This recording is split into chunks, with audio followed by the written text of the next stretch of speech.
Relatem todas as suas maravilhas. Gloriem-se no seu nome, alegre-se o coração dos que o buscam. Salmo 105, 2. Caríssimos irmãos em Cristo, amigo ouvinte da Rádio Clube de Itapira e da Web TV e Rádio Veritas, graça e paz. Iniciamos um novo tempo litúrgico em nossa caminhada como igreja rumo ao reino definitivo. Iniciamos hoje a estação do Advento, tempo em preparação para a celebração do mistério do Verbo que se fez carne e habitou entre nós. Tempo de preparar nossas mentes e corações para a celebração piedosa da festa do Natal. Mais que uma festa litúrgica, o Natal deve ser entendido pela Igreja como uma grande oportunidade para o testemunho alegre e vigoroso de Cristo. Uma ocasião propícia para que falemos aos homens e mulheres do nosso tempo, da urgência de virem a Cristo. Em todo tempo e em cada circunstância da vida, devemos estar preparados para dar as razões de nossa esperança. Por isso mesmo, o Advento se reveste de relevância didática, pois seja nos hinos cantados ou nos textos bíblicos lidos e explicados, constatamos a veracidade do fato do Natal. Damos testemunho à nossa própria alma e consciência de que Deus cumpriu cada uma de suas promessas. Nada ficou incompleto, nenhuma delas falhou, e Ele deu-nos o Messias como nosso único e suficiente Salvador, nascido de uma virgem, nascido em Belém, para esmagar a cabeça da serpente. O Advento é tempo para voltarmos às fontes cristalinas das Escrituras e tomar conhecimento desses fatos históricos que prepararam e apontaram as coisas que importaram em nossa redenção.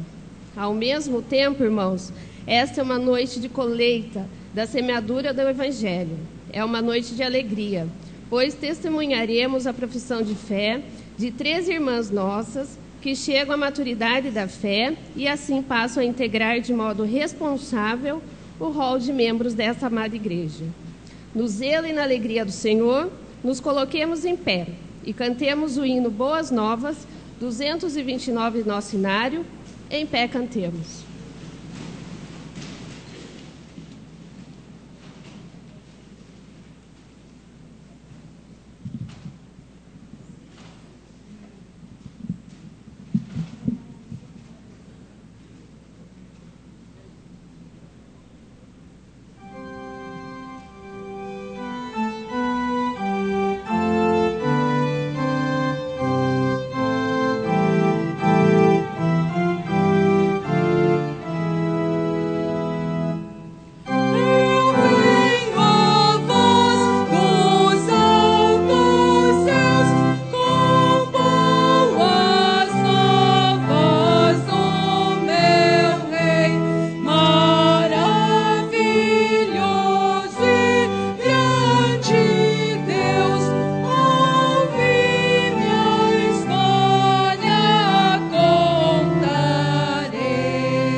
aos santificados em Cristo Jesus, chamados para a santidade, com todos os que em todo lugar invocam o nome do Senhor Jesus Cristo, Senhor deles e nosso. Graça a vós outros e paz da parte de Deus, nosso Pai, e do Senhor Jesus Cristo. Amém. Amados, é com alegria que nós nos reunimos nesta casa chamada de oração para todos os povos, para ofertarmos a Deus, em espírito e em verdade, um sacrifício de louvor perfeito, aquele que o Pai procura e aquele que o Pai aceita. Na presença de Deus, invoquemos o seu poder sobre nós, a fim de que toda e cada parte deste culto, sendo a Ele servido, redunde em grande bênção e paz sobre as nossas vidas. Oremos. Deus Todo-Poderoso, dá-nos a graça de rejeitar as obras das trevas e revestir-nos com as armas da luz. Agora, nesta vida mortal, na qual Cristo, seu Filho, com grande humildade, veio nos visitar, para que no dia final, quando Ele vier com majestade gloriosa, para julgar os vivos e os mortos, ressuscitemos para a vida imortal. Por Cristo Jesus, teu Filho, nosso Senhor, que vive e reina contigo e com o Espírito Santo, um só Deus, agora e sempre. Amém. Palavra de Deus do Salmo 106, versículos de 1 a 5. Adoremos o Senhor a uma só voz. Salmo 106, versículos de 1 a 5.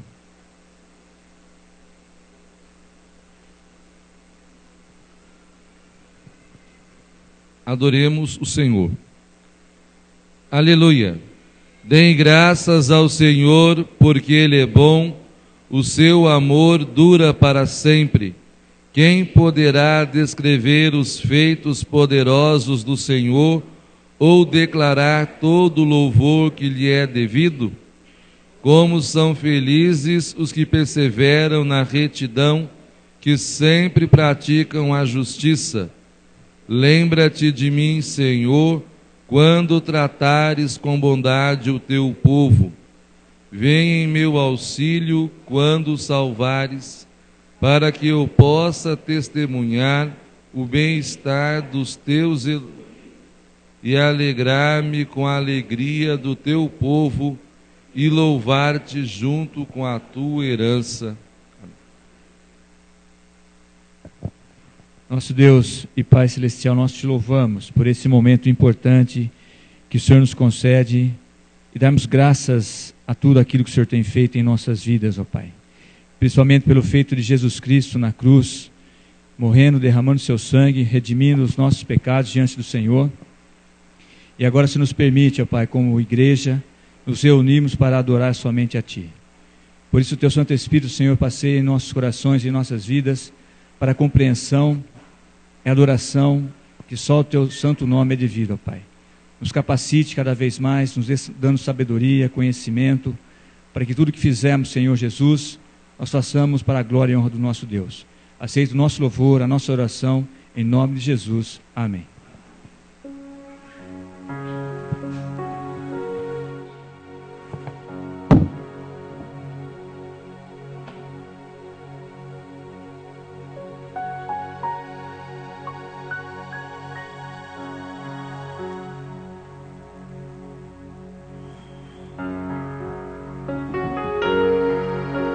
Adoremos ao Senhor na beleza da sua santidade. E somente o Senhor merece toda a honra, toda a glória, todo louvor e toda adoração.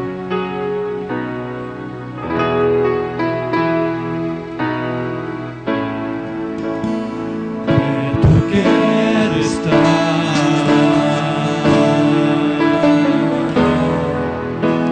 junto aos teus pés.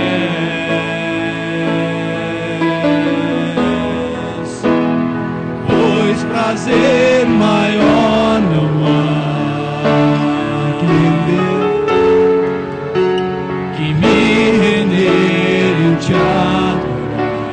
Tudo que há em mim, declare.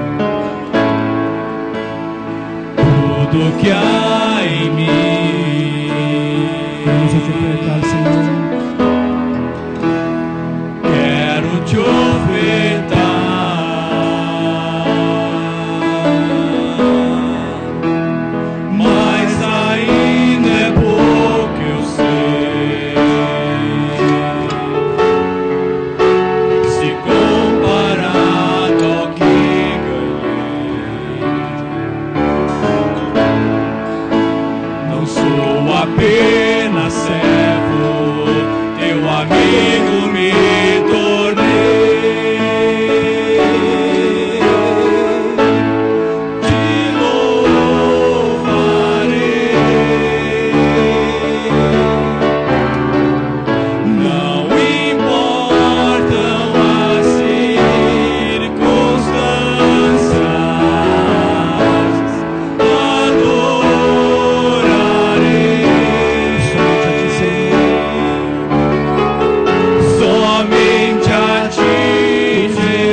Santo, Deus querido, de infinita graça e misericórdia, a Ti a honra, o louvor. Recebe, Senhor, nesse momento como a nossa oferta, nesse instante. Obrigado por este momento que pudemos, Senhor, cantar louvores a Ti. Fica conosco no restante deste culto. Oramos agora em nome do Teu Filho Jesus. Amém.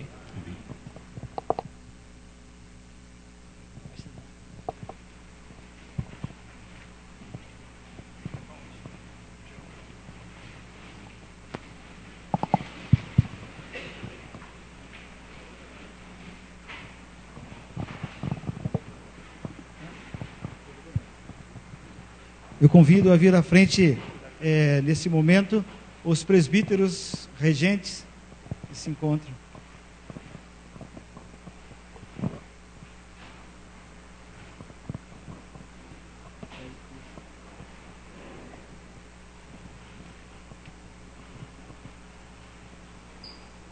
Irmãos, esta é uma noite de colheita e de primícias. Apresentamos ao Senhor o resultado da pregação do Evangelho e também de longos e longos anos investidos em testemunho e educação cristã. Esta é uma noite festiva, quando testemunharemos a profissão de fé de nossas irmãs Cariz, Carol e Camila Brandão Porto. Em nome do conselho, chamamos à frente as nossas irmãs Cariz, Camila, Carol e a pequena Iane.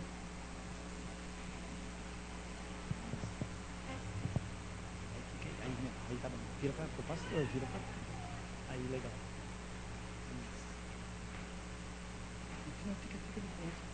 Assim, isso. Mais para lá. Isso. A igreja interroga os responsáveis. Presbítero Agenor. Essas irmãs estão aptas para esse pacto público celebrado com Deus? Transcorridos os dias do catecumenato, quando foram diligentemente informadas em que cremos, como adoramos e como vivemos, transcorridos os dias em que a elas apresentamos todo o conselho de Deus nas Escrituras, e depois de investigarmos com zelo e cuidado as motivações de seus corações quanto a Cristo e a Igreja, dou testemunho perante Deus e da Igreja aqui reunida de que foram achadas aptas para ingressar na aliança do povo de Deus. Demos graças a Deus. Cariz, Carol e Camila, vocês aceitaram pessoalmente a Deus, o Pai, como Pai de vocês. Aceitaram também a Deus, o Filho, Senhor Jesus Cristo, como único e suficiente Salvador. E aceitaram também o Deus Espírito Santo como seu único santificador e consolador nesta vida. Cariz, Carol e Camila, vocês prometem continuar nesta fé e, com o auxílio da graça divina, cumprir todos os deveres dela, no uso diligente dos meios de graça, na sujeição às autoridades desta igreja, na paz e no amor dos irmãos? Então eu os exorto diante de Deus, que faz vivas todas as coisas, e diante de Jesus Cristo, que sob Pôncio Pilatos deu uma boa profissão de fé, que guardem este pacto sem mácula nem repreensão, até a vinda de nosso Senhor Jesus Cristo. Em nome da Igreja de Jesus Cristo, representada na Igreja Presbiteriana Central de Itapira, eu, como pastor, lhes dou as boas-vindas e as recebo à plena comunhão com esta igreja no povo de Deus. Agora, verdadeiramente, podemos chamá-las de irmãs. Doravante, terão tudo em comum conosco nos bens que dizem respeito a Cristo. Se é bem verdade, na fala de alguns presbíteros, a nossa igreja vai ficar mais bonita esteticamente a partir de hoje, oro a Deus que ela também fique mais bela eticamente a partir do dia de hoje. Mais do que a beleza exterior, as virtudes do Evangelho brilhem em vossas vidas, para que a nossa igreja de fato torne no mundo presente o mistério de Cristo. Enquanto os presbíteros cumprimentam vocês três, antes do batizado infantil, eu convido a Kátia, a Thalita, um membro do conselho vai fazer isso. Quem mais? Da UPA. Lívia. A Lívia está aí? A Lívia, para que venham à frente e recebam também essas nossas irmãs.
Vamos proceder agora ao batismo da Iane.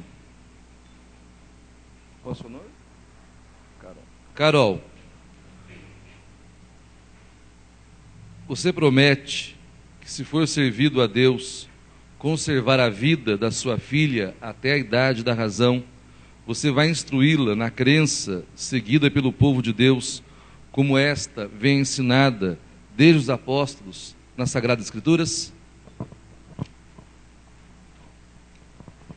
Carol, você promete ensinar a Iane a ler para que ela possa ler as Escrituras por si mesma, orar com ela e por ela, servir-lhe você mesmo de bom exemplo de piedade e religião e esforçar-se por todos os meios designados por Deus para criá-la na disciplina do Senhor, para quando for velha não se desvie desse caminho, promete? Promete ler com ela a Bíblia e trazê-la à igreja com assiduidade, ensiná-la, desde a mais tenra idade, a respeitar o culto divino e a dele participar com alegria?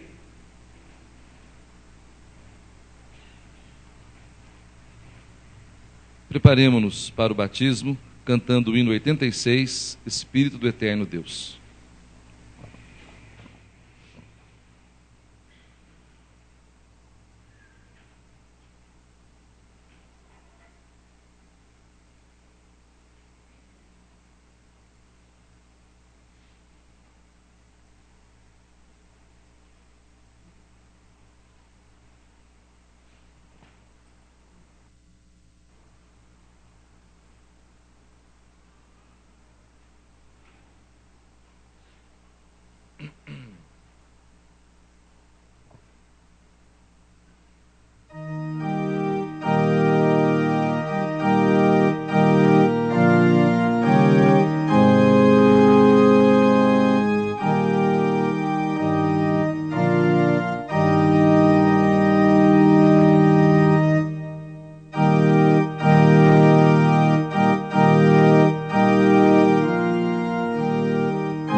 da sua filha?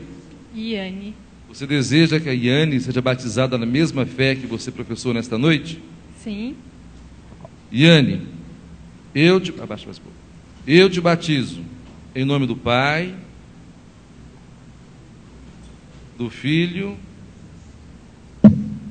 e do Espírito Santo.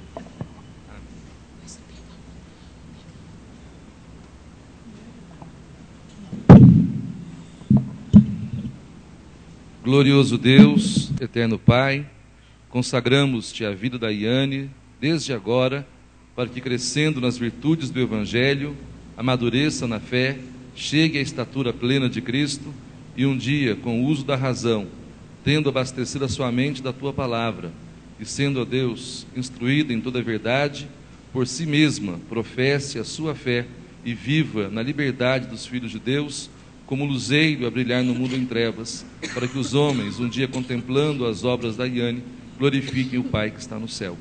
É em nome de Jesus Cristo que nós rogamos agradecidos. Amém.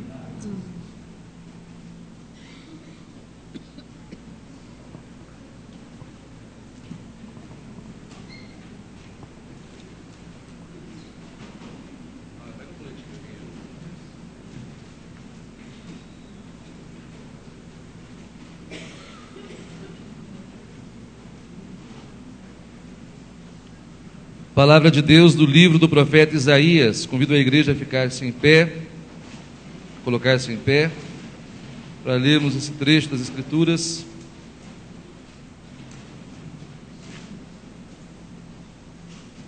Eu não sei se é a mesma citação que está aí. Eu acho que houve uma discordância entre a liturgia passada e a que foi grafada, mas é Isaías 9, de 1 a 7.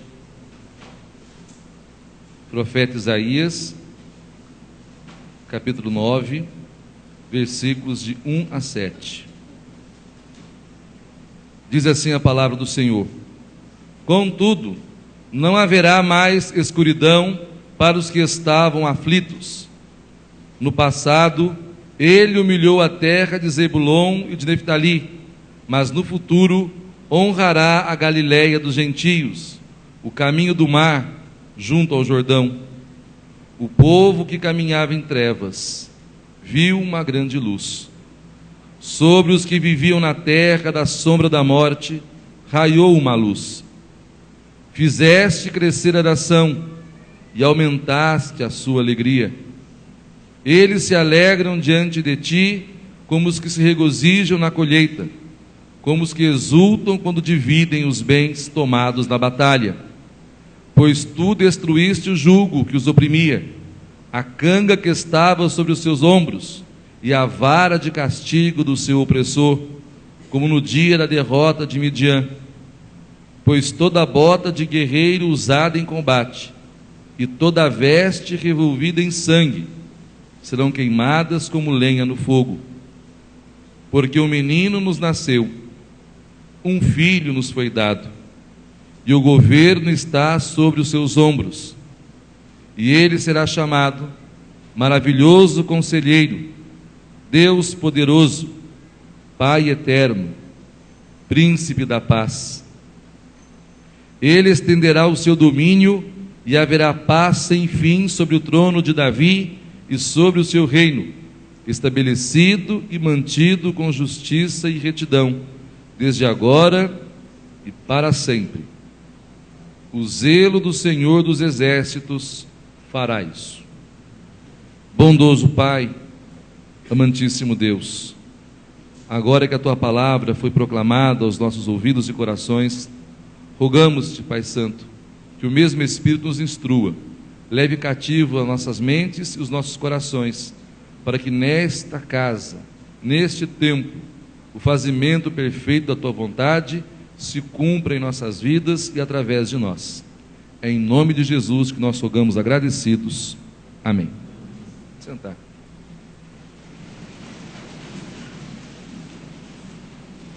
Amados, durante a administração deste conselho, sob a minha presidência, sempre houve um desejo da parte do conselho de que a igreja se reencontrasse com as suas tradições doutrinárias, pastorais, bíblicas e litúrgicas, O primeiro passo que nós demos há quase 4 anos atrás foi exatamente a redescoberta dos nossos padrões confessionais, a Confissão de Fé de Westminster, os seus 2 catecismos, que muitos diziam, sem nenhuma base, que eram textos ou documentos em absoluta obsolescência, ou seja, que não fazia mais nenhum sentido. Mais tarde, com o passar dos dias e dos anos, conforme os líderes da igreja foram debruçando-se sobre tais documentos, viram quão riqueza, quanta majestade, quanta solidez, quanta verdade garantida e experimentada ao longo do tempo e atestada pelo Espírito Santo, que nunca erra em instruir o seu povo e a igreja que pertence ao seu Filho. Mais tarde, o Conselho quis também reencontrar-se com as suas muitas formas possíveis de celebrar a Deus na tradição reformada, e algumas delas nós fizemos ao longo do ano. E agora, de um ano para cá, desejo também do Conselho de redescobrir, de modo pedagógico e didático, os tempos litúrgicos: Advento, Natal, tempo ordinário, preparação da Páscoa, tempo ordinário e volta de novo. E nós iniciamos com este domingo o assim chamado tempo do Advento, que é o tempo em que se prepara para a festa do Natal. Talvez nos dias dos puritanos esse tempo pudesse entrar em desuso, porque o cristianismo era vivido com mais piedade, o cristianismo era vivido com menos heresias dentro do próprio cristianismo. A sociedade, a cultura em geral, talvez fosse mais salpicada e mais influenciada pelo cristianismo. Mas nunca um tempo ou uma festa cristã foi tão banalizada e tão esvaziada como o Natal. Na verdade, se você perguntar para a sociedade e para a cultura o que nós estamos celebrando no Natal, você vai surpreender-se.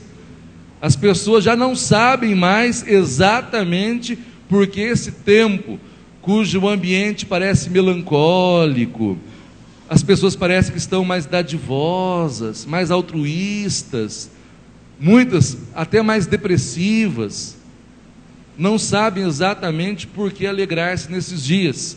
E o mercado e a cultura exploram exatamente esta dimensão vulnerável da vida das pessoas, e aí tentam responder aos anseios de felicidade, satisfazendo-os por meio de um consumo desenfreado.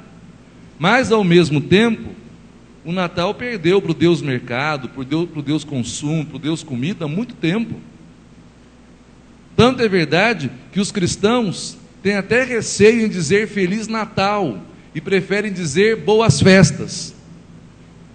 Ao invés de ofertar um presente com um texto bíblico que jogue luz para o mistério da encarnação de um Deus que veio visitar o seu povo para resgatá-lo em amor, muitos preferem decorar as suas casas com o Papai Noel e dar presentes com o Papai Noel e também com um cartão que tem alguma frase de pensamento positivo, do Dalai Lama, do Chico Xavier, do Paulo Coelho, eu sei lá de qual outro pseudo-mestre e mago da cultura contemporânea, achando que com isso está demonstrando algum tipo de sentimento verdadeiro e piedoso, quando na verdade estamos vomitando para fora de nossas vidas o centro, o núcleo da fé cristã, que é qual?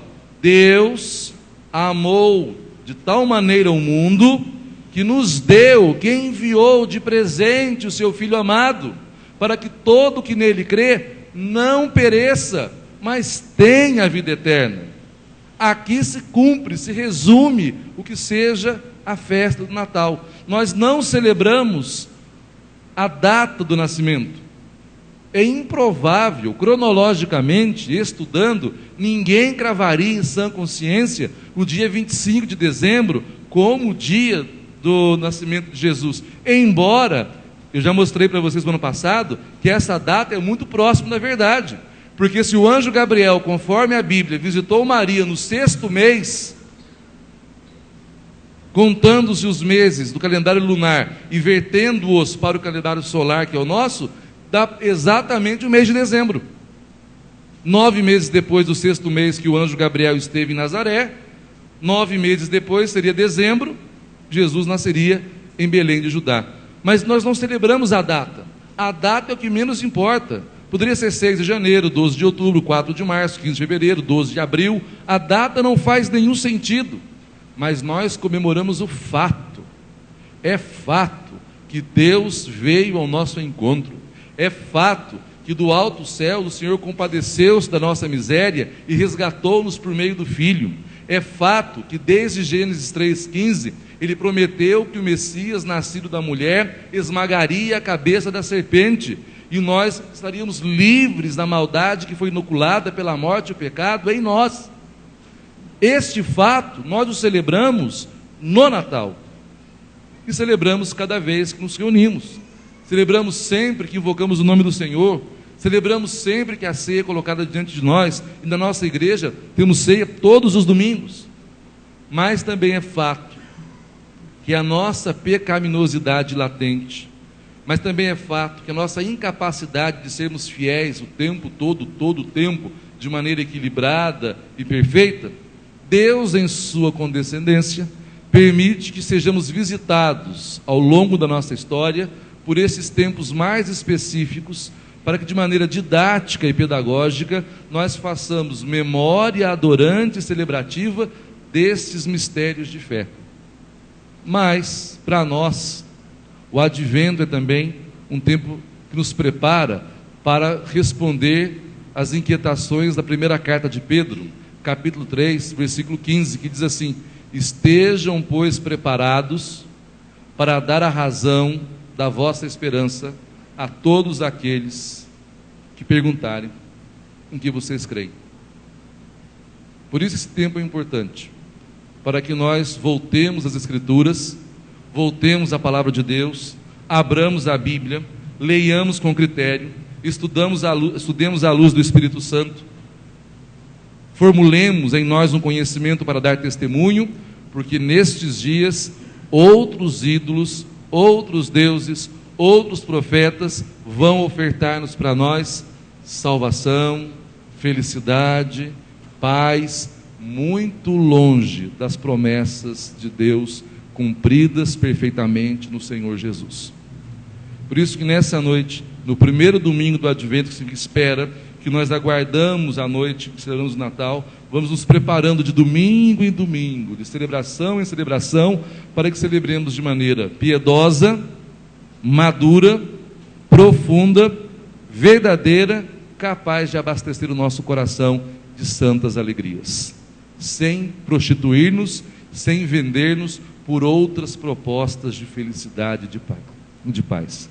Então, nesta noite é importante ler esse texto do profeta Isaías. O profeta Isaías, deixando de lado o método histórico crítico, que talvez dividiria esse texto em outro contexto e atribuiria uma outra escola, que não é o caso agora, o profeta Isaías exerceu o seu ministério algo por volta do ano 750, 700 antes de Cristo.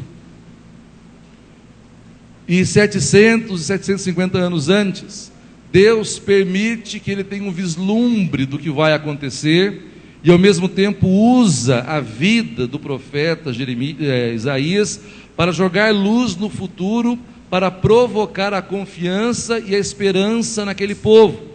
Ao mesmo tempo, as profecias do Messias nos ensinam uma coisa: não existem duas histórias, a história que os homens vivem e a história da salvação operada por Deus.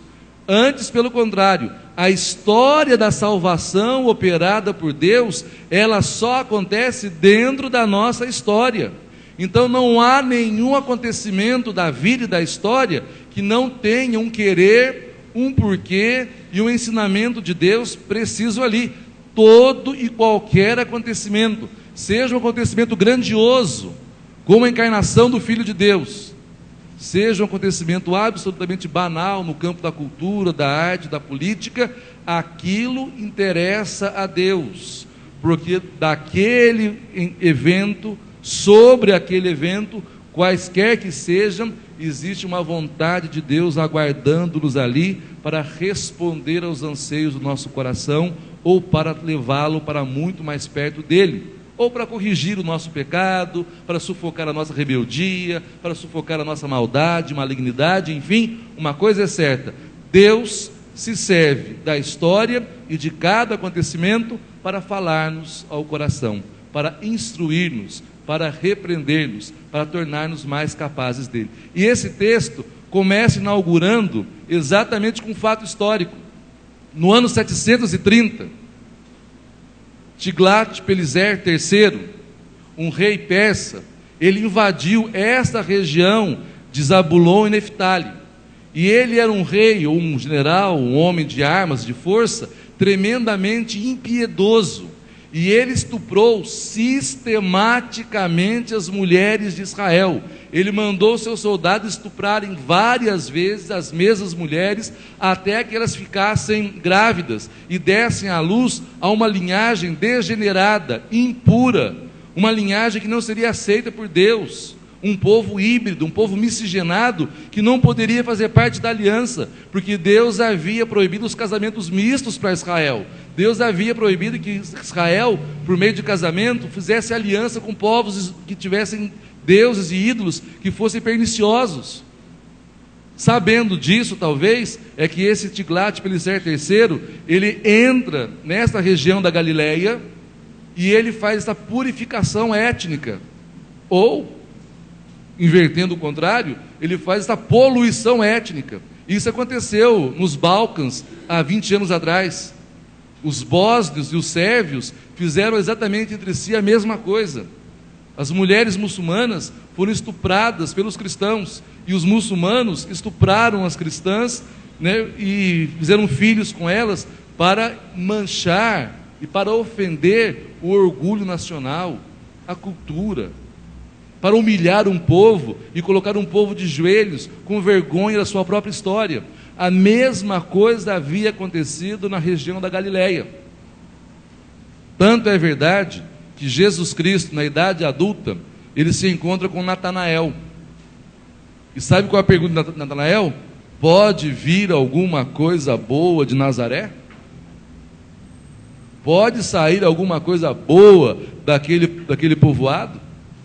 Quem sai de lá pode ser chamado de rabi, pode ser mestre, pode ser narizeu, pode ser santo? Não pode, porque aquele é um povo miscigenado, não muito diferente dos samaritanos, que fizeram toda aquela sorte de casamentos e de alianças com outros deuses no ano 586 em diante. Seja como for, aqui aparece a primeira grande lição desse texto. A vinda do Messias será motivada no coração de Deus e terá como objeto pessoas que estão em situação de humilhação, de vulnerabilidade, sofredores, pecadores, gente que não pode e não tem como encher-se de orgulho e achar-se melhor do que os outros. O Messias, Jesus Cristo, não veio para os puros, não veio para os santos, não veio para os sãos. Ele mesmo disse isso: eu vim para chamar pecadores ao arrependimento e à reconciliação com Deus. Os justos não precisam de um Salvador, os sãos não precisam de médico, os santos não têm por que reclamar a presença de um Salvador. Mas o fato é que Deus mora ou habita, como fala a Bíblia, com os homens e as mulheres de coração contristados, com quebrantado de coração. O rei profeta Davi diz que Deus ama um coração quebrantado. O escritor da carta de Tiago diz que Deus resiste aos soberbos, mas Ele concede a sua graça aos humildes. Esta é a grande primeira lição desta noite. Precisamos abrir mão de nossas humanas seguranças. Não podemos nos fiar, nos estribar em conhecimento ou justiça próprios. Deus resiste a quem põe a sua segurança em qualquer outra coisa que não seja Ele. Quem apoia-se no dinheiro, no desenvolvimento, na tecnologia, na fama, na beleza, em qualquer outra coisa, e acha que por meio destas coisas vai ser feliz e satisfazer as suas necessidades mais profundas, com o passar do tempo vai ver que está pisando em terreno movediço, e será engolido por aquilo que mais estima, e será envergonhado por aquilo que mais preza, e será confundido por aquilo no qual colocou mais confiança. Não é à toa que o Rei dos Reis, que aquele por meio de quem todas as coisas foram feitas, e sem ele nada do que foi feito existiria, aquele que atende pelo nome de Alfa e Ômega, princípio e fim, ele teria todo o direito de nascer no mais abastado palácio do seu tempo, talvez nascido na família mais importante do reino, quem sabe tivesse vindo e encontrasse o melhor lugar do mundo, mas a sua opção foi inequívoca, num lugar onde as sombras da morte, onde as trevas da vergonha, da ignorância, da mentira, do abandono, da exclusão faziam-se presentes em pessoas que não podiam advogar-se a si mesmas, não teria como justificar-se diante de Deus, estavam humilhadas diante dos homens, mas humilhados também diante de Deus. O Natal, através do Advento, é um convite a imitar aquele que veio salvar-nos. A carta aos Filipenses, no capítulo 2, diz que Jesus esvaziou-se da sua glória, não quis fazer-se igual a Deus, assumiu a forma humana e a forma de escravo, e foi obediente até a morte, e morte de cruz. No final das contas, todo joelho se dobrará, no céu, sobre a terra, nos infernos, e toda língua confessará que Jesus Cristo é Senhor, para a glória de Deus Pai.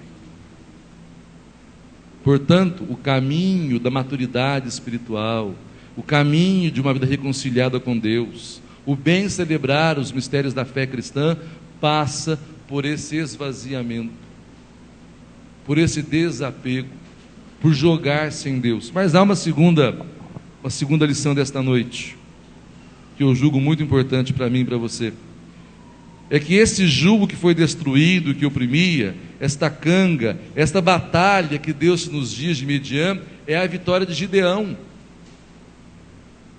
Gideão, com um punhadinho de gente, com um exército muito inferior, derrotou um povo numeroso, ganhou a batalha. Vocês lembram que Gideão pede os sinais para Deus, Deus dá um sinal para ele, fala do povo que vai beber água lá no rio, os que beberem água como cachorrinho, esses ficarão, os outros foram dispensados. Pois é, Gideão é tipo de Cristo. Ele fará por nós aquilo que a multidão dos nossos esforços, a multidão dos nossos bens, a opulência do nosso dinheiro e qualquer outra coisa que pareça dar-nos segurança, não pode. Não pode. Na verdade, na vida cristã, o menos é mais. E quanto menos a nossa segurança repousar em coisas que nós vemos e tocamos, por isso que a prosperidade que Deus quer dar-nos não é a prosperidade de bens, nunca foi. Aquelas pregações que são feitas com bases em promessas lá no Antigo Testamento, elas são no mínimo mentirosas, porque são promessas feitas a Israel, não são promessas feitas à igreja. A igreja, a promessa é a cruz, a perseguição, o selo da nossa vitória não está na opulência. A pregação de prosperidade e a pregação de bênçãos sobre bênçãos é um atentado, um assinte ao Evangelho. Por quê? Porque a nós foi prometido o reino de Deus em meio a muitas perseguições, porque a mim e a você foi prometido que todas as vezes que quisermos viver em piedade do Senhor, seríamos perseguidos, porque a mim e a você foi dito, quem quiser ser meu discípulo, faça o quê? Renuncie a si mesmo, e tome o quê? a sua cruz e me siga. Os bens prometidos a nós não estão aqui. Evidentemente que Deus abençoa o seu povo, evidentemente que Deus guarda e protege o seu povo, evidentemente que Deus dá vitória ao seu povo. Mas quais vitórias que Deus dá ao seu povo? Vitórias contra os seus inimigos. Vida vitoriosa não é vida de abundância de bens. Vida vitoriosa é vida vitoriosa contra o pecado, contra o mal, contra a perniciosidade da carne, contra a concupiscência. Vida vitoriosa em Cristo não é ter iate. Eu fico imaginando por que alguém que mora em Poços de Caldas ia querer um iate para andar no Bortolã lá em Poços? Nem dá. E por que Deus queria dar alguma consolação nesta vida, para além daquilo que nós precisamos para ser felizes? Sendo que, na verdade, onde está o nosso tesouro, aí está o nosso coração. Sendo que é mais fácil que a opulência de bens arraste o nosso coração para a idolatria. Jesus Cristo conta o seguinte no Evangelho: um homem tinha muitos bens, e ele derrubou o celeiro e construiu um celeiro maior. Ele disse: alma minha, descansa e regala-te, porque agora tem muitos bens. Sabe o que o Senhor Jesus disse? Que uma voz diz assim: insensato, hoje mesmo pediram contas da tua alma. E Jesus termina: a vida de um homem não consiste na abundância dos seus bens. O tipo Gideão, a figura Gideão, diz que as bênçãos de vitória sobre as nossas vidas não está no acúmulo, mas no vencer os nossos mais perigosos inimigos: orgulho, prepotência, avareza, maledicência, idolatria e uma série de outras coisas. O convite para mim, para você nesta noite, à luz desses dois primeiros tópicos, é descobrir verdadeiramente e perguntar-nos a nós mesmos onde temos colocado o motivo da nossa felicidade. O que tem sido a causa da alegria de nossas almas? Onde tem repousado a nossa esperança? Com que nós temos contado para ser felizes de fato? E onde temos investido para buscar felicidade? Porque o Senhor Jesus já mostrou para mim e para você qual que é o melhor investimento. Qual que é o melhor investimento? Buscai em primeiro lugar o reino de Deus e a sua justiça. E estas coisas, vestuário, casa, bens, comida, ouro, prata, estas coisas vos serão dadas por acréscimo. E como diz um treinador de futebol, isso é um plus a mais, como se tivesse um plus a menos, né? Mas é um plus. Estas coisas são um plus. O conforto desta vida, os bens deste mundo, a segurança desta história, o poder vestir-se, educar os filhos e uma série de outras coisas, não são metas, não são objetivos, eles são caminhos, meios, com os quais ou sem os quais a nossa alma permanece intacta. Entretanto, quando buscamos o reino de Deus e a sua justiça, e buscamos o reino de Deus e a sua justiça violentando a nossa natureza, porque o reino dos céus sofre violência desde o início, e só os violentos entrarão nele, fala o Senhor Jesus, aludindo a João Batista. Pois é, quando nós investimos tudo que temos e que somos na justiça do reino, evidentemente que não para reconhecer os nossos méritos, nem para pagar a dívida conosco, mas porque Deus é bom, e o seu sol se levanta sobre justos e injustos, e a chuva cai sobre bons e maus, ou vice-versa, é que Deus agrega outros valores em forma de bênçãos, de propriedades, de bens, e assim vai. Mas buscar o reino de Deus e a sua justiça significa que nós só poderemos fazer com pouco, não com muito. Eu não sei se vocês lembram daquela parábola que Jesus conta, daquela símile que ele faz no Evangelho, do camelo que passa pelo fundo de uma agulha. Lembra disso? Olha, já tentaram aumentar o tamanho da agulha ou diminuir o tamanho do camelo para ver se a conta fecha. E a conta não fecha e a verdade permanece. É mais fácil um camelo passar por um fundo de uma agulha do que um rico entrar no reino de Deus. Não que ser rico seja pecaminoso. Não que ter bens signifique ter pecados. O que significa é que se estas coisas dominam os nossos relacionamentos, contaminam as nossas relações pessoais, destroem o nosso casamento, põem em perigo a estabilidade familiar, nos impedem de vir ao culto, não nos permitem adorar a Deus, não nos sobra tempo para oferecer um culto em espírito e em verdade, evidentemente que nesta hora o dinheiro tornou-se a raiz de todos os males. Entramos na idolatria. Nós temos 3 deuses que hoje são cultuados no mundo. O primeiro deles é o deus Baal. Baal está vivo, Baal é adorado. O deus Baal no Antigo Testamento é o mesmo que Mamon. E sabe o que Deus disse? Jesus disse, não poder servir a Deus e a Mamon, ao dinheiro. O outro deus que está no mundo é a deusa Calíope, a fama. Como a fama está aí? A fama se manifesta até no Facebook, né? Qualquer coisa que a pessoa faça estranha, ela tira uma foto de si mesma, manda fotografar e põe no Facebook. Lógico. McLuhan já havia dito, o que não se transforma em imagem não existe socialmente. E as pessoas dogmatizaram e levaram isso quase a uma religião. Eu só existo se os outros souberem que eu existo. Facebook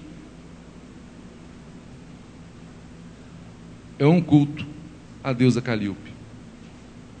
E ao Deus do prazer que está por aí, do entretenimento, que todos nós conhecemos. As pessoas sacrificam no altar do entretenimento a devoção que deveria dar a Deus.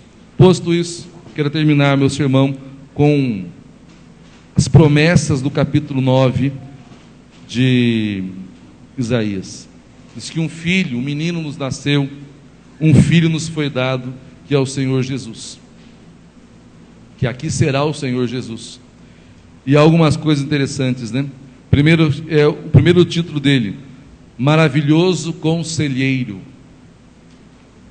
No hebraico, esta palavra maravilhoso conselheiro tem a ver com governador. Um governador que tem um plano de bem-estar, um plano de paz, um plano de progresso, um plano de felicidade, um plano de vida, um plano de seguridade para o seu povo. Isso significa ter Jesus como maravilhoso conselheiro. Ele tem um plano de felicidade para mim e para você. Não é exatamente o plano dos nossos sonhos, hein? Não é exatamente o modelo ou arquétipo de felicidade que nós temos. Mas eu vou dizer uma coisa para vocês. Os pais da igreja diziam: a cruz é mais doce que o mais espetacular sonho de felicidade. Portanto, Deus sabe o que precisamos, quando precisamos, para ser felizes. Diz que Ele é poderoso, Deus poderoso. Pai eterno, príncipe da paz. Os que têm Jesus, os que estão em Jesus, já têm a paz. Mas o próprio Senhor Jesus disse: eu vos deixo a paz, eu vos dou a minha paz, mas não a paz como... Qual que é a paz do mundo? Nos tempos de Jesus é a pax romana, é a paz conseguida à força, é a paz conseguida artificialmente, é a paz conseguida com conchavos, é a paz conseguida com jeitinhos, é a paz arranjada, forçada, é a paz que pensa que a ausência de problemas é a paz. Quem que está sentado nesta noite aqui nesta igreja? Quem é que me ouve pelas ondas da rádio Clube de Itapira? Quem é que nos assiste pela TV web ou pela rádio web? Não sonha, não deseja com uma vida sem problemas, com uma vida sem dores, com uma vida sem lágrimas, com uma vida sem contrariedades. Todo homem sonha com isso, porque todos nós somos filhos de Adão, e Adão experimentou um dia sem dor. experimentou um tempo sem lágrimas, experimentou um tempo sem morte. Está na nossa natureza uma espécie de saudade do paraíso.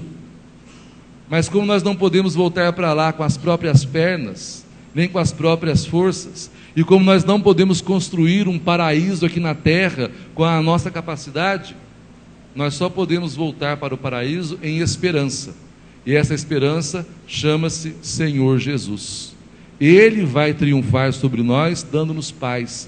Vai chegar um dia, acreditem, vai chegar um dia que todas as suas lágrimas serão enxugadas. Vai chegar um dia em que a morte já não mais existirá. Vai chegar um dia que nem templo nós precisaremos, porque o próprio Cordeiro será o templo. Vai chegar um dia em que nós veremos, contemplaremos Deus face a face, e saberemos como Ele é, assim como Ele se revela. Esse dia vai chegar. E estamos sendo treinados, preparados para Ele. E como que somos treinados para o céu? Pela vida desses dias. Com dores, com cruzes, com lágrimas, com dificuldades. Como diria Bernardo de Claraval, aproveita para chorar agora. Chora para valer agora. Porque vai chegar um dia que não haverá choro. Mas, cuidado com os prazeres de agora. Eles, necessariamente, não indicam a bênção de Deus. Eles podem arrastar o seu coração e a sua mente para as paixões mais baixas. Citando Agostinho mais uma vez, pecado é amar o mundo e as coisas do mundo de tal maneira que venhamos a desprezar o amor de Deus. Ao passo que santidade é amar a Deus e amar tanto a Deus que chegamos inclusive a abrir mão de alguns prazeres desta vida. Finalizando, queridos, o seu domínio e a sua paz será sem fim sobre o trono de Davi, e nós estamos na casa de Davi, nós pertencemos ao povo de Davi, não como povo legítimo, mas enxertados na oliveira verdadeira, e o Senhor não mente. Eu gosto muito do último versículo, da última linha do versículo 7. O zelo do Senhor dos exércitos fará isso. Deus não é homem para prometer e não cumprir, para ofertar e não entregar. Deus não é homem para brincar com a nossa expectativa, nem para frustrar a nossa esperança. Por isso, a melhor coisa que você tem a fazer é abrir a sua Bíblia no Salmo 37.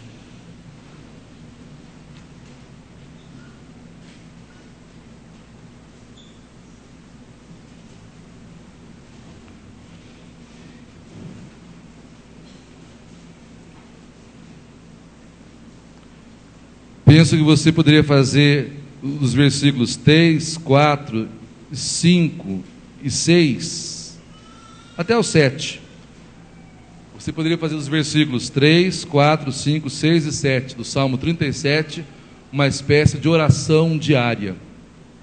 Todos os dias dessa semana, orar com as palavras desse Salmo, para você compreender como é que Deus age e trabalha em nossas vidas. Confie no Senhor e faça o bem. Assim você habitará na terra e desfrutará a segurança. Deleite-se no Senhor, e Ele atenderá aos desejos do seu coração. Entregue o seu caminho ao Senhor, confie nele, e Ele agirá.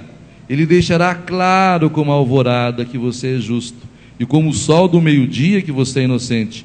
Descanse no Senhor, e aguarde por Ele com paciência. Não se aborreça com o sucesso dos outros, nem com aqueles que maquinam o mal. Ou seja, saiba que o que é seu, para a sua felicidade, que vem de Deus, isso encontrará um dia a sua vida. Mas não tenha nestas coisas um fim em si mesmo. Busque antes o reino de Deus e a sua justiça. Aí sim, todas as coisas serão acrescentadas. Deus satisfará os desejos do seu coração. Bendito seja Deus pela inerrância, pela verdade e pelo conteúdo da sua palavra. Amém. Vamos ter 3 palavras de oração nesta hora, rogando a Deus por nós mesmos, pelas necessidades do mundo e por aquelas outras coisas que Deus nos colocar no coração. Convido o presbítero Silas para que ore, o Cláudio da Maria para que ore e o presbítero Hélio para que ore. Vamos orar. Bondoso e eterno Pai, Pai que nos criaste com amor e cuidas das nossas vidas. Agradecemos, ó Deus, por tudo que nos tens dado, especialmente, ó Deus, porque nos enviaste por amor teu Filho para que nos resgatasse para ti. Guarda-nos, ó Deus, em nome de Jesus. Amém.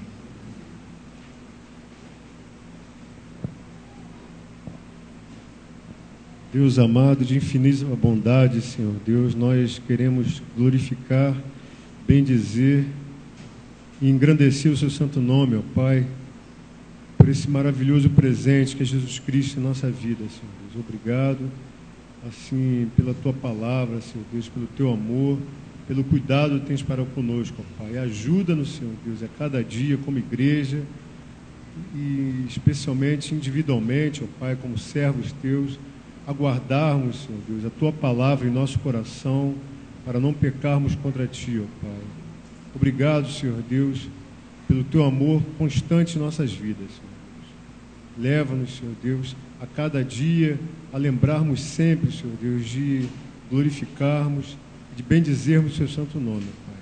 É a oração que nós fazemos em nome de Cristo Jesus. Amém, Senhor.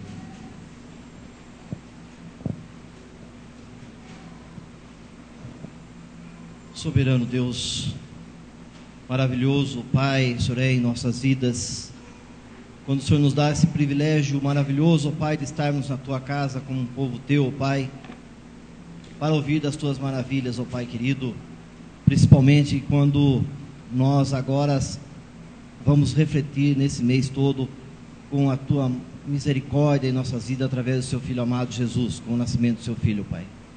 Obrigado, Senhor, porque o Senhor tem feito maravilhas no meio do Teu povo. Obrigado por tudo que o Senhor já fez através deste culto até nesse instante, através da pregação e ainda fará através da Tua ceia, Pai querido. Muito obrigado, Senhor, por esse privilégio de estarmos aqui. Eu oro agradecido no nome santo do Senhor Jesus. Amém, Jesus. Em pé, cantemos o hino Santa Comunhão, hino 340 do Inário Novo Cântico.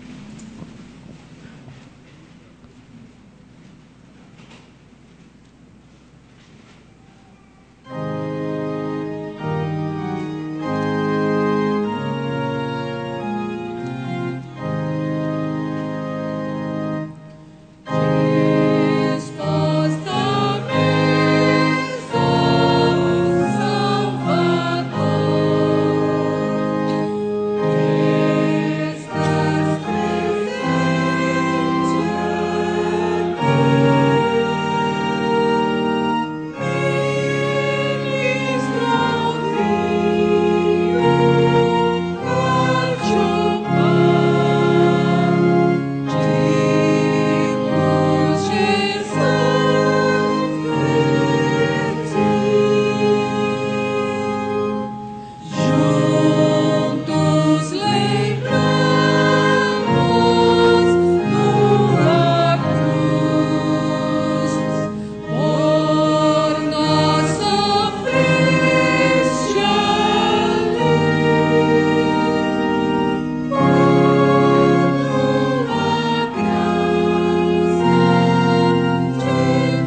Graças te damos, Pai Santo, pelo sacramento da nova e eterna aliança, por estes selos visíveis da Tua Palavra, por estes selos e meios de graça que fazem chegar até nós pela fé os dons e as bênçãos que Cristo conquistou em nosso favor e em nosso lugar na cruz. E rogamos-te, Deus, que afervores agora a fé do Teu povo, para que colhamos em nós estas promessas, para que nos tornemos, por disposição do Senhor, um povo santo e irrepreensível, um povo aprazível ao Senhor, e assim, Pai Santo, portemos a Tua bênção neste mundo, levando os homens ao conhecimento do Evangelho. Porque o Senhor Jesus Cristo, na noite que Ele foi traído, Ele tomou o pão em suas mãos e pronunciou a bênção de ação de graças. Bendito sejais, Senhor Deus do Universo, pelo pão que recebemos de vossa bondade, fruto da terra e do trabalho do homem, que agora vos apresentamos, e para nós se vai tornar pão da vida. E Ele partiu o pão e entregou a seus discípulos, dizendo: tomai todos e comei, isto é o meu corpo, que será entregue por vós. Depois de terem ceado, Jesus tomou o cálice em suas mãos, novamente pronunciou a bênção de ação de graças. Bendito sejais, Senhor Deus do Universo, pelo vinho que recebemos de vossa mão, fruto do trabalho do homem e da videira, que agora vos apresentamos, e para nós se vai tornar vinho da salvação. E entregou a seus discípulos, dizendo: tomai todos e bebei, este é o cálice do meu sangue, o sangue da nova e eterna aliança, que será derramado por vós e por muitos, para a remissão dos pecados. Fazei isto em memória de mim. E todas as vezes que comerdes deste pão e beberdes deste cálice, anunciais a minha morte até que eu venha. Pai nosso, que estás no céu, santificado seja o teu nome. Venha o teu reino, seja feita a tua vontade, assim na terra como nos céus. O pão nosso de cada dia nos dai hoje. Perdoa as nossas dívidas, assim como nós perdoamos os nossos devedores. Não nos deixes cair em tentação, mas livra-nos do mal. Pois teu é o reino, o poder e a glória para sempre. Amém. A amada igreja pode sentar-se.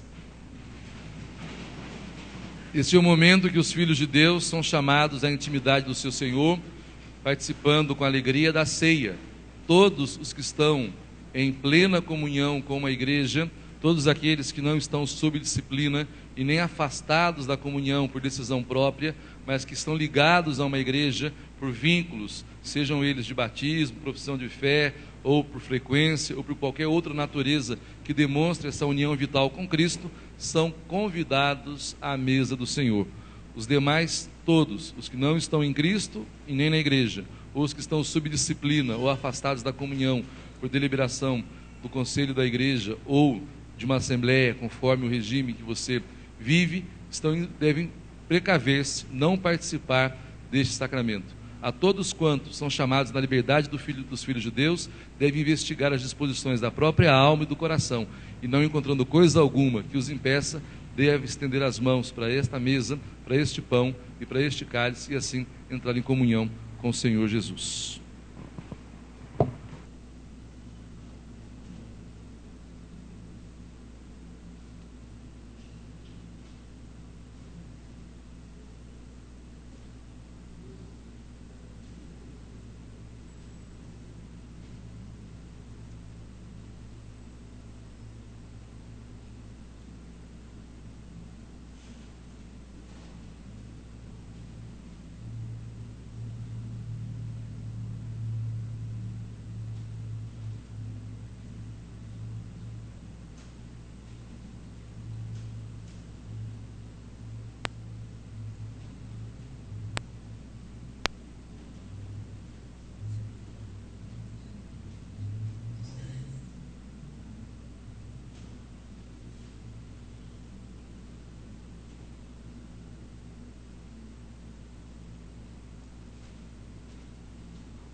Os irmãos devem ter percebido que nós temos um estranho no ninho, outra plumagem, outra cor de pena.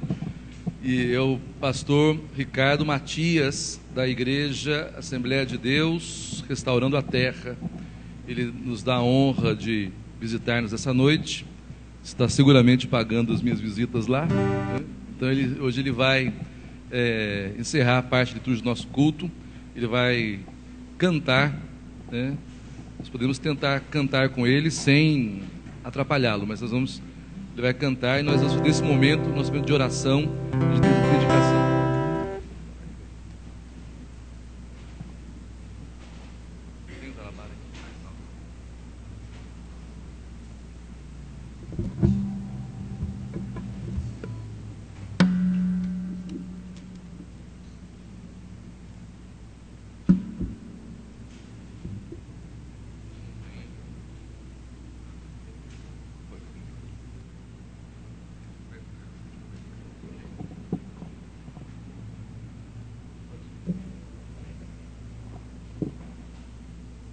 Boa noite a todos.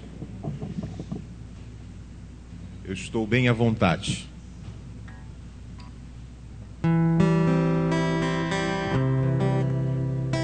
Depois de toda essa cerimônia maravilhosa, bom nós louvarmos e engrandecemos o nome do Senhor.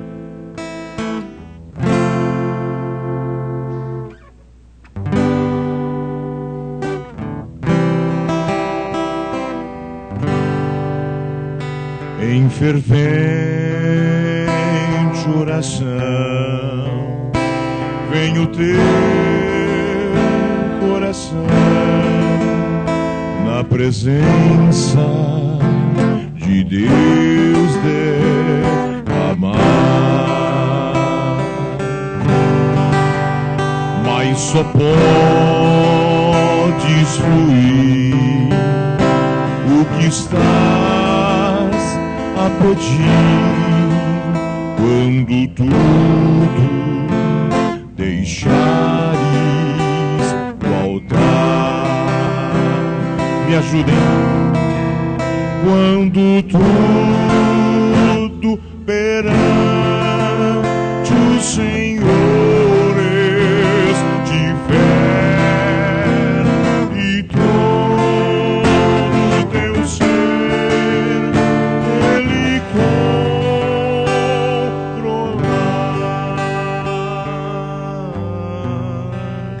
só então has de ver que o Senhor tem poder quando tudo deixares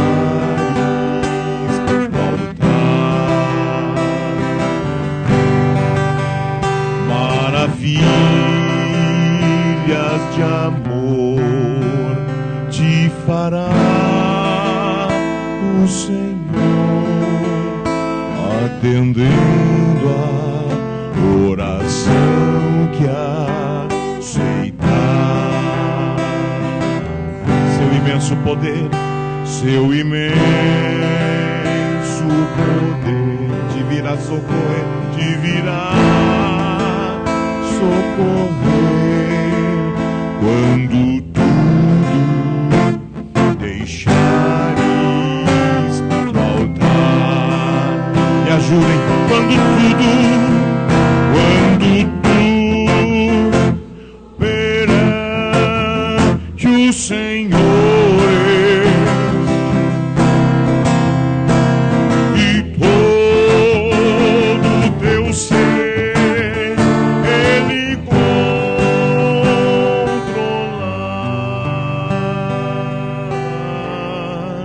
só então has de ver que o Senhor tem poder quando tudo deixares voltar.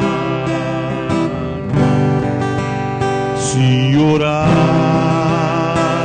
porém, com o teu coração, terá paz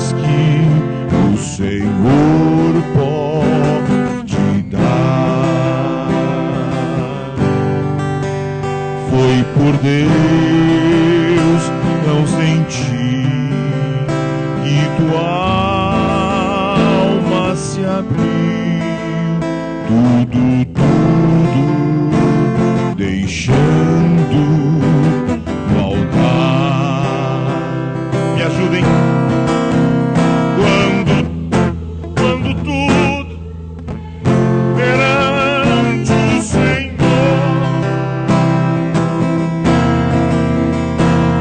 e todo meu ser Ele controlar, só então has de ver que o Senhor tem poder. Deixa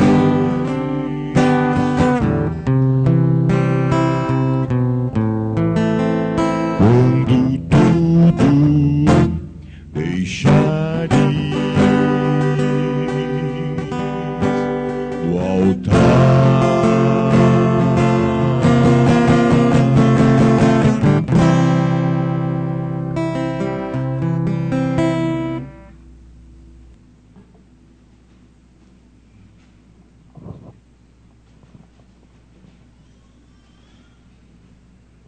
Fiquemos em pé para oração. Bondoso Deus, graças te damos pelo culto que ora te prestamos. Graças te damos, Pai Santo, pelas irmãs recebidas hoje em pública profissão de fé, que fizeram, a Deus, o pacto e a aliança com o Senhor para viverem todos os dias desta vida, até a eternidade feliz, sob o domínio régio do Senhor Jesus. Obrigado, Pai Santo, porque renovaste a tua aliança conosco por meio do sacramento ministrado. Permanece com teu povo, leva-nos em paz e em segurança para os nossos lares, dá-nos uma semana abençoada sob os teus cuidados e ensina-nos, ó Deus, a te amar e a te servir para sermos um povo aprazível a ti. E assim, ó Deus, os nossos corações serão satisfeitos em suas necessidades quando entregarmos tudo ao Senhor em oração. É em nome de Jesus que nós rogamos agradecidos. Amém.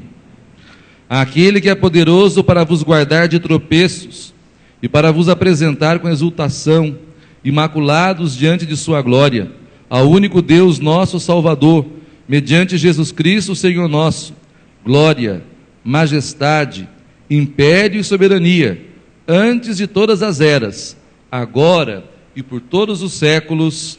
Amém.